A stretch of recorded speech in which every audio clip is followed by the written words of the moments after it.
Happy October! It's Dawn Michelle Hardy, the literary lobbyist, and I am back with my third episode of Book Banter TV. And I am so excited to talk to you guys and for you to meet the guests that I have today. So today's topic, if you haven't noticed my shirt, black hair, always been popping.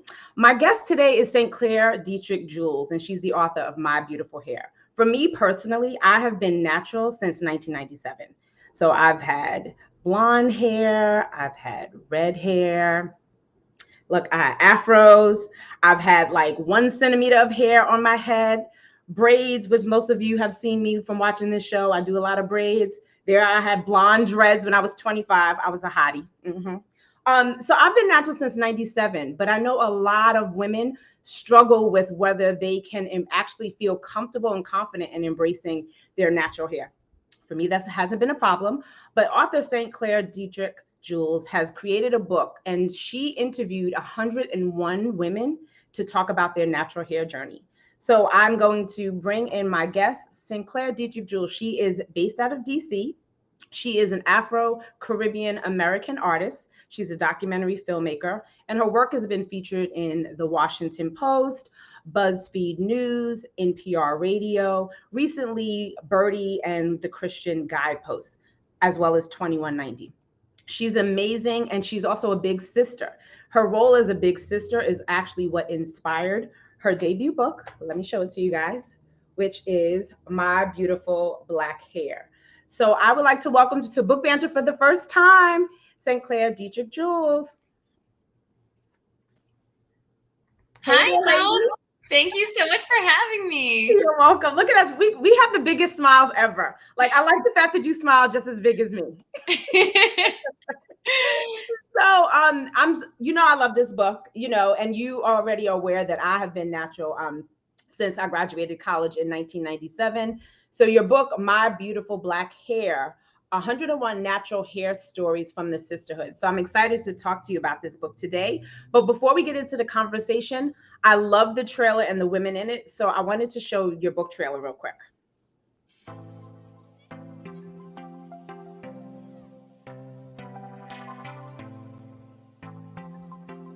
I would always get my hair constantly straightened because I thought that's what beauty was, that's what beautiful meant. Natural is coming back, and I love that. I started getting into it, and I was like, Mom, I'm going natural. Your hair holds so much power within yourself. The afro can be political, but it can also have this wonderful aesthetic quality. The artistry of who you are as a person just extends through your crown. It's a part of who you are. Now I honestly love my curls. But it took a while getting here.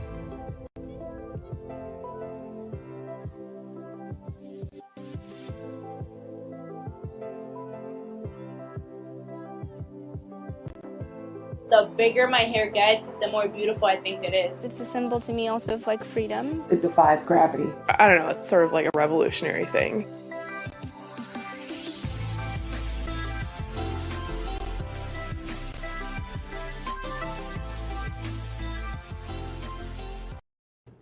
Congratulations on this wonderful work of art that you have created. I love it. So before we get into about the book, I know that your work centers around criminal justice, immigrant justice rather, women's rights, as well as Black liberation. So can you talk to me about some of the work that you've done in the past and why this is so passionate for you?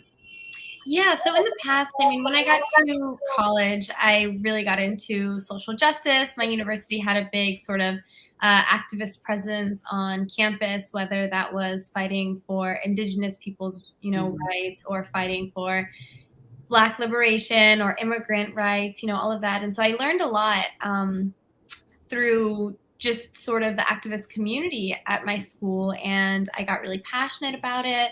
I was really interested in immigration because I grew up in a community here in DC that has a large immigrant Latinx population. And I did a documentary about DACA recipients in 2017 when the DACA program was almost rescinded. And I interviewed 9 DACA recipients, about their stories, because I love using I think storytelling is a tool for social justice and social activism.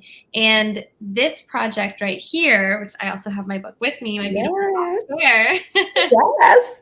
is the most personal to me out of the projects that I've done so far, because as you touched on before, it is dedicated to my little sister. So, okay. And again, I think you're a wonderful big sister, wonderful big sister. So Kirkus actually has described your book as a powerful celebration of self-acceptance and sisterhood. How do you feel about that? Does that actually like describe your book? Like, is that how you would describe it as well?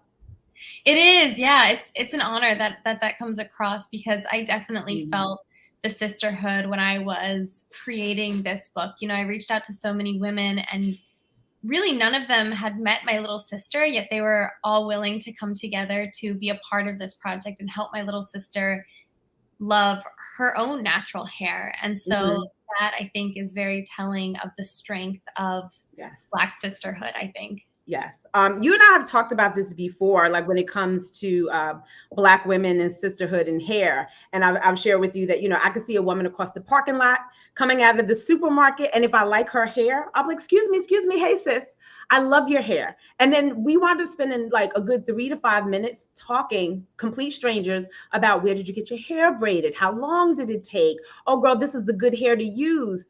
So that sisterhood around Black women in their hair is like a real thing. I feel like it's a love language. Do you agree? Yeah, definitely. I mean, I feel like it's crazy how much I learned about these women in the book just by talking about our hair. Yeah. It's like people like, really? How long can you talk about hair, ladies? Just that. Like, listen. It's a long time. It's a love, right? It's a love language. And you interviewed 101 women. So how long did that take? And how did you even reach out to these women? It took a couple years to complete the process of getting all the photos and interviews together. I was thinking months. I thought you were going to say a few months. Really? Yes. Okay. Well, I will say that I was also working another job part-time, and I did sort of take breaks, and there were a couple chunks of time where I did like the bulk of the photography. Yeah.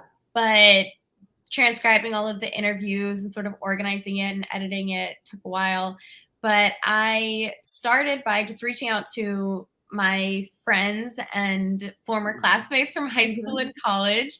And, you know, I didn't think it was going to be like an actual book at first. I thought maybe it would just be a little something, a little booklet for my little sister, right? To show her a few photos of Black women with natural hair. But the more I got into it, I was like, oh, I really like this. You know, I really love hearing different Black women's hair journeys and sort of finding pieces of myself in them. So what kind of responses did you get from the contributors in the book when you said, oh, you know, hi, this is who I am, this is my body of work, and this is a project that I want to do? Like, what were people's responses? Because, you know, coming out of a mall, somebody says, excuse me, can I talk to you for a minute? And then I wound up in a book. Like, how did people respond to you when you asked if you could photograph them? Were really, really supportive, actually. And I was so happily surprised by how willing these women were to be part of this book. I mean, I got responses that were like, I'm so honored that you want me to be in your book. I would love to do this for your little sister. Like, I, you know, have my personal hair story that I would love to share. And so the enthusiasm that these women showed, even the strangers who I reached out to, was really sort of empowering for me and made me realize that this was something I needed to continue doing past just a little booklet. Yeah, no, well, this honestly, like for those of you, let me hold it this way. This is definitely not a little booklet. Hardcover is a beautiful book. And you did the photographs yourself. So are you a photographer by profession? Well, I love photography. I never had any formal training, but my godfather is a photographer. And so it's funny because for this book, I actually just had an older camera, and I asked my godfather for lens recommendations. He gave me, you know, a lens rec and just a few pointers. And then from there, I sort of taught myself throughout the process of creating the book.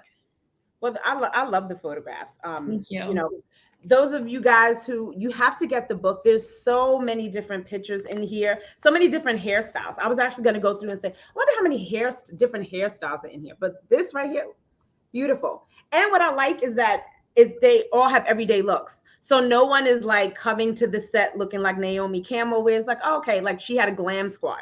They look like they look on everyday basis. Was that intentional? It was intentional. Yeah, I told the women they could dress however they wanted, and some of them did dress a bit more formally, but for the most part, you know, I just wanted sort of that everyday look, you know, sort of that everyday woman beauty. And that's what I love too, is that I feel like, or hopefully this comes across, that every woman is just so beautiful even without all of the glam, you know? Absolutely. I mean, we love glam, and that's something that I've always said. I'm like, you know, listen, we all are just as beautiful as the Beyoncés and the J-Los. The difference between them and us is they have a glam squad when they roll out of bed, and we don't. You know, exactly. That is the only difference. The only difference. Glam squad versus non-glam squad. Yeah, agreed. And I feel like when I was photographing these women, I really saw the beauty in each woman, you know, because you zoom in on the eyes, you zoom in on the hair texture, you know, with my camera, and I could really see just how beautiful every woman was. And that was really nice, because it wasn't this sort of like cliche, we're all beautiful in our own way. It was like, exactly. I see your beauty. No, well, the women are beautiful. I love the chapters that you have in the book. Like you have one on the first one about the big chop and going natural. That's actually what I did. Like when I graduated college, I just wanted to look more mature. And since I was used to wearing my hair in a ponytail, I literally went to the salon and told the woman, I was like, okay, just cut it off. And my hair, honestly, at that time was probably like right about here. So she was like, oh, Dawn, you know, I'll give you a bob, you know, and then you can come back. And I was like, no, just chop it off. So I literally took some scissors and chopped off hair in the middle of my head, and then said, okay, like, can you do the rest? And she was devastated. I wound up saving the hair and giving it to my dad because it was a whole big thing. My grandmother said I looked like a boy. Like, she was like, oh my God, you look like a boy. Grandma, no, my face is still the same. I just don't have any hair on my head. But that just goes to show how people associate the type of hair you have with how pretty you look. Same face, same body, same voice, same clothes. But my grandmother actually said I look like a boy. And the only thing different was that I chopped my hair off, which I just thought was insane. Yeah. What did women say who experienced the big chop? Like, did a lot of women in the book actually do that, or did they kind of transition into going natural another way? It was a mix, but there were quite a few women who did the big chop and had some of those same thoughts cross their mind. Like, am I going to look like a boy? Am I not going to be beautiful anymore? But I mean, no one in the book regretted going natural. Yeah. And neither have I. Like I said, I've been natural since May 1997, and I really love it. I really love it. Some of the other chapters you have: embracing Blackness, hair as identity, sisterhood, mothers and daughters. Out of all the chapters in the book, which one do you personally relate to the most? That's a good question. I really love the sisterhood chapter. I mean, going back to that theme of sisterhood that we were talking about earlier, because there's obviously the intimate connection between my sister and myself. So there's the actual sisterhood, and there are a couple sisters in the book.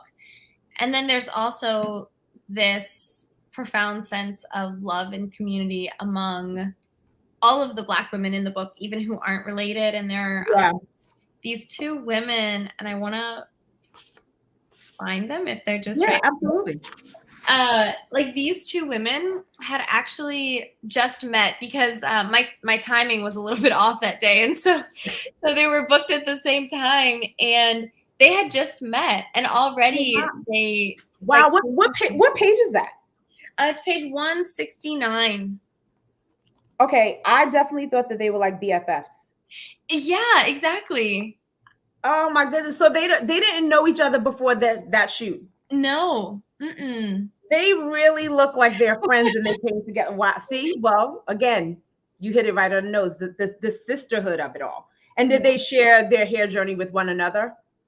They did. Yeah, they were talking about it. Even when I overheard them when I was setting up my camera and everything, they were already talking about their own hair journeys. Yeah, because one's hair is like dirty blonde, and then the other, her hair is like purple and red.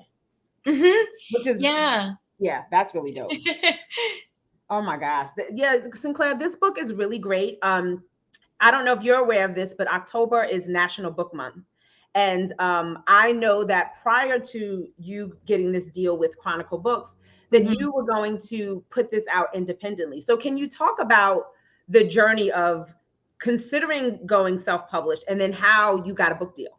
Because everybody wants a book deal. As a literary agent and publicist, everybody wants a book deal. You actually would find self-publishing and then now you have a deal. So how did that happen?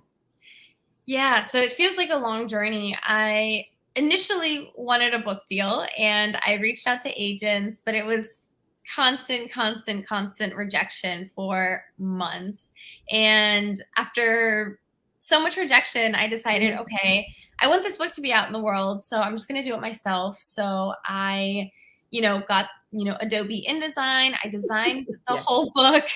I found a printing company and got 1,000 copies printed of this of my self-published rule number one when you self-publish, do not buy all those books. But here's the thing, at least you knew. So at the time you self-published, did you already have 101 women, or was it less than that? I had 100 women. Yeah, so I was gonna self-publish with 100 women. Well, at least if you print 1,000 books, you at least have 100 women that you can say, okay, like here's 100 copies, and then you guys promote it because you're in it. But 1,000 books, girl. Yeah, I know it was the minimum, which I mean, I had self-publishing author's mistake number one. Yeah. Oh my gosh, way too many books. So I still have a ton in storage. I did send them out to the women in the book, but these pictures coming up are dope. Like, oh my God, this woman with the turquoise dreads. Like, you really did a great job. So okay, so you said I'm not going to self-publish, or you reached out to agents, and what were they saying? Yes. So I say sorry for the rejections in advance. Yeah, it hurts. So after deciding that I was going to self-publish, getting all my books printed, there were a few things. The pandemic hit. Okay. Right before, like 2 months before I was going to self-publish. And I was also realizing how hard it was to just get my books into places like bookstores. I reached out to so many bookstores, and it's not impossible. I don't want to crush anybody's dreams, but for me, it was also a lot of rejection because I wasn't going through like a large distribution company or anything. Absolutely. Right. So they, bookstores, it's a business model for them. So it's like, I don't want to buy directly from your living room, because also there's a price structure in place. So you want the top dollar because you're trying to make your money back for those 1,000 books that you just ordered. Exactly. So, okay, so you weren't able to get it in bookstores, and then so what did you do? Yeah, so I decided to shoot my shot, and I reached back out to an agent who had been interested in my book the previous year, but had given me sort of a long list of advice of things I should do. And at that point, I had done a lot of the things. Like I had gotten in touch with a lot of media folks, journalists. I had done social media stuff. And also I had physical copies of the book to show her like, hey, I really am. Right. Like I'm doing this one way or another. Exactly. And actually, and so ASAP, when I reached back out to her, she was like, yes, she immediately started pitching my book to. So when you reached out, were we already in the pandemic? We were, yes, because when I sent her a copy of my book, I remember, I think that was my last time out of the house for a couple months. Wow. Oh my. Okay. So then this book is a pandemic baby. Okay. It is a pandemic baby. It's a pandemic baby. Yes. Listen, there's a lot of first-time authors during this pandemic. So, you're in great company. A lot of like great books have come out during this last 18 months, which has just been a whirlwind.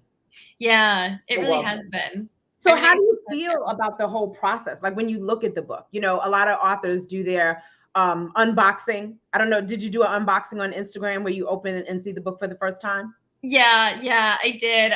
Well, the first time I just had, they sent me one early copy, and I had my family around me and my really good friend too. And we did like a little video as I opened it, and it was really exciting. And so has your sister Chloe seen the book? Let's talk about Chloe. Yeah. Let me go to her cute picture. She is like adorable. She's adorable. Tell the story. Like, so for those who are like being introduced to you on Book Banter for the first time, tell them the story. There she is.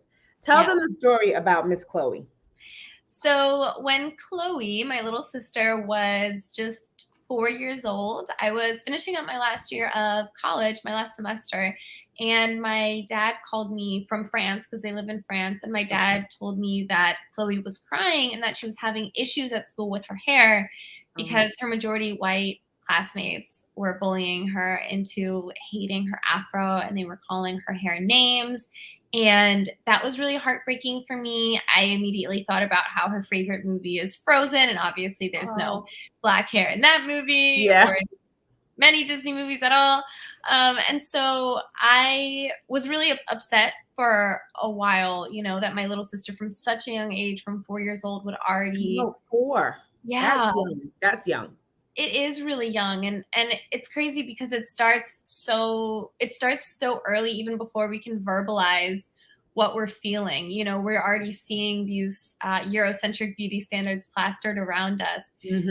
And so my idea was, okay, Chloe goes to majority white school, lives in a majority white city. Most of our Black family is in the Caribbean, where our father is from. So she doesn't really have much representation.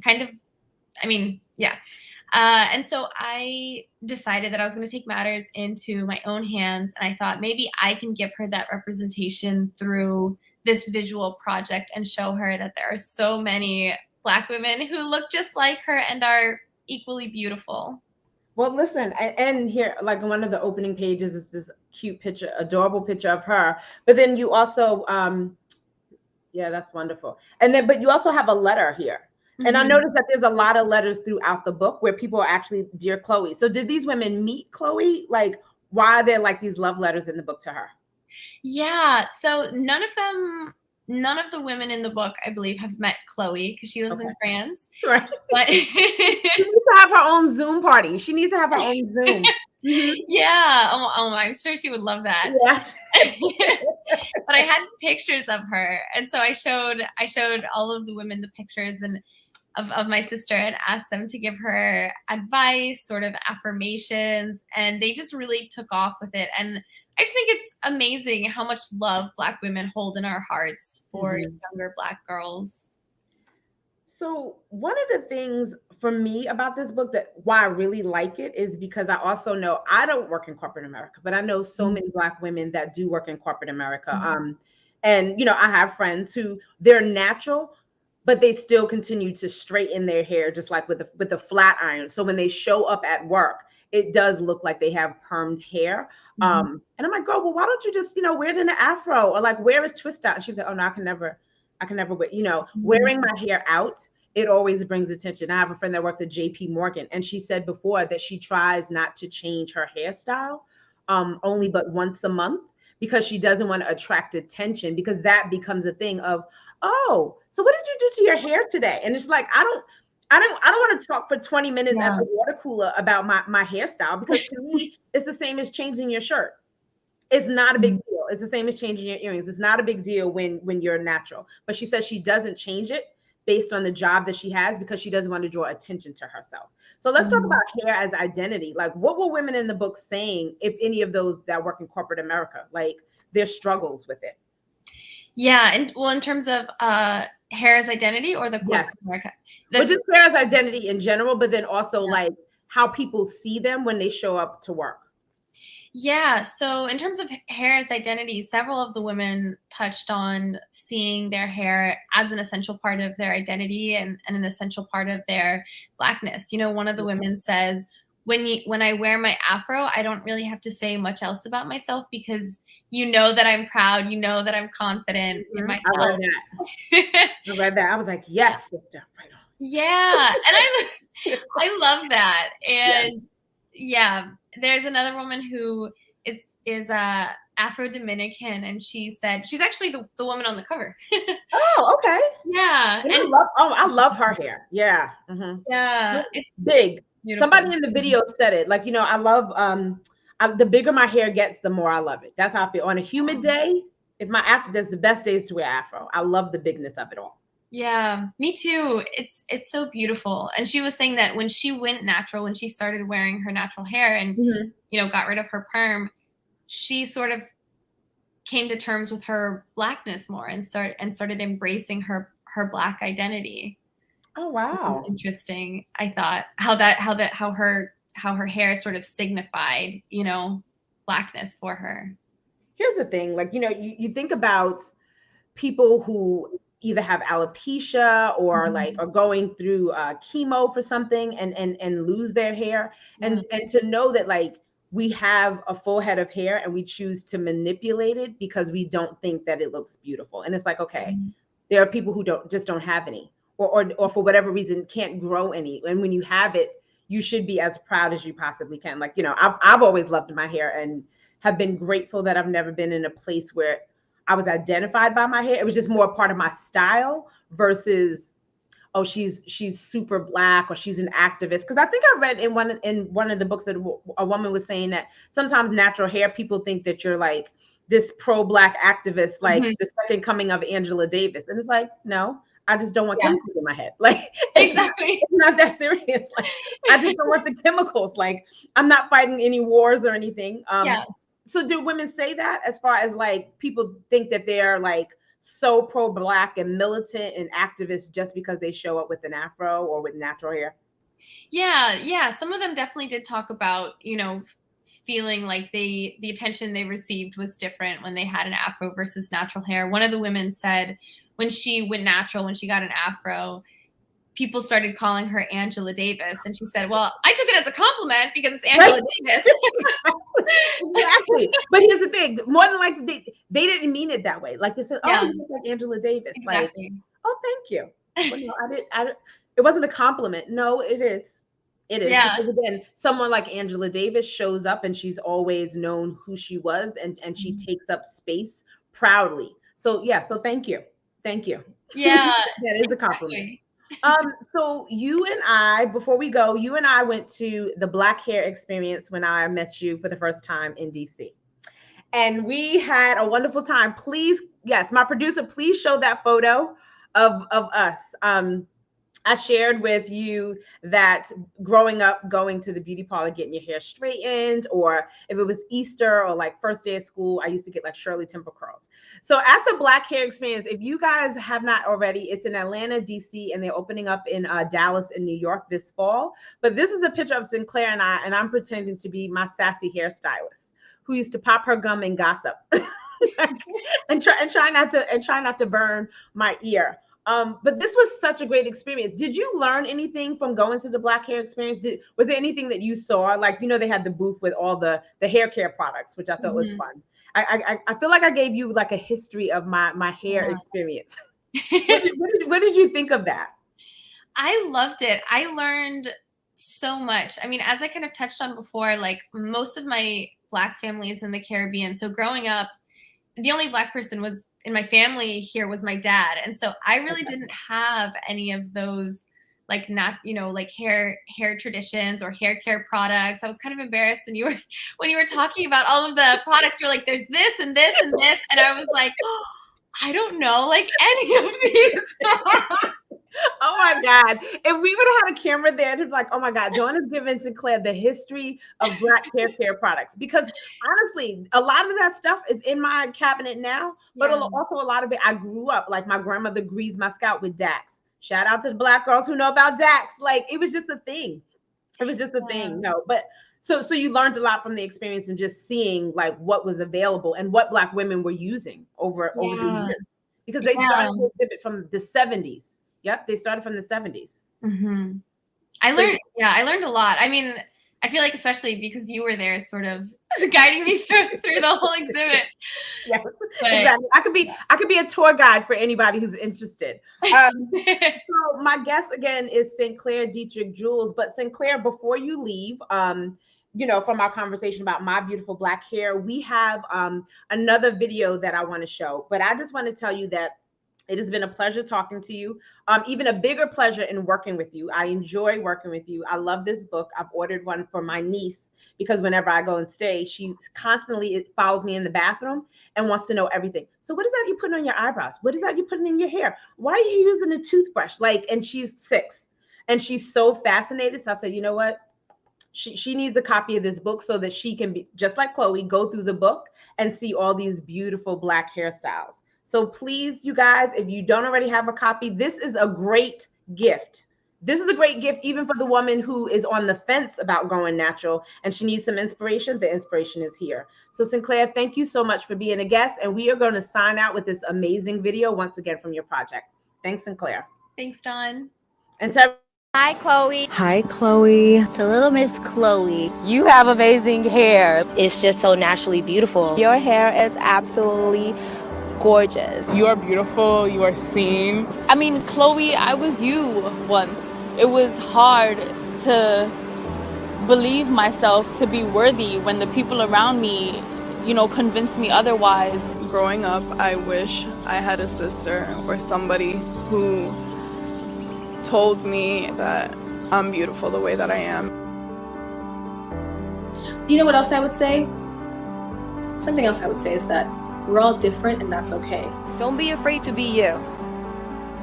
Your hair is definitely a part of you, so let it be a part of your spirit. Your hair will love you if you love it. You'll grow with it, you'll learn. Chloe, stay natural, baby. You have to keep your head high, and you have to surround yourself with people that love you to show you how to love yourself and then share that love with everyone else.